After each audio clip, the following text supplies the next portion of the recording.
Yan mga idol, nandito nga Tarlac. So, pupunta tayo sa Clark City Stadium. Yan mga tropa natin. No? Yan mga idol, ang mga tropang taga-Pamayapa.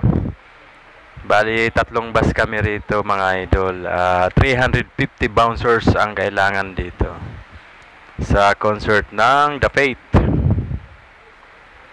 Yung Fate ay magko-concert dito sa Pampanga Clark Stadium. Ito rin yung first time ko na makatungtong dito sa stadium ng Pampanga. Tingnan natin mamaya kung kaano kalaki. Kasi yung pagkakaalam ko dito yata ginanap ang SEA Games eh. So malaking karangalan sa akin to yung mapasok ko mamaya yung stadium eh.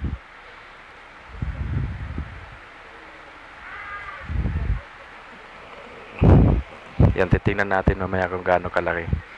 Yan mga tropa natin tropang taga-Pamayapa. Kami yung mga bouncers na pagkakatiwalaan at maasahan pagdating sa kaayusan at sa security. Yan, bababaan ng mga tropa, mga ka-idol.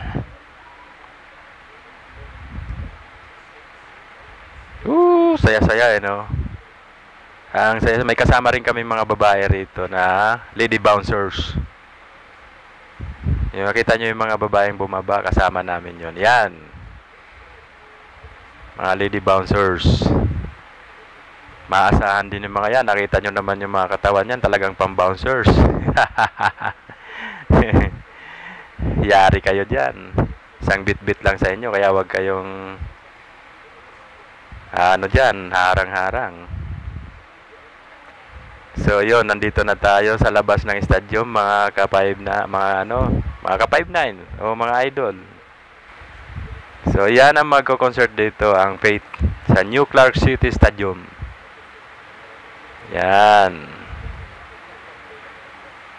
Para sa mga fans ng Fate. Ito na tayo. Isa rin tayo sa fans.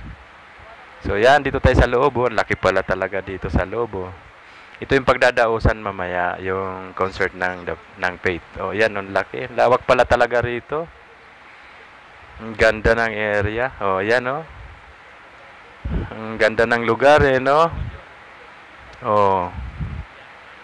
Ganda ng lugar ng stadium dito. Napakalaki. 25,000 ang atin dito mamaya. So yun. Yun lang.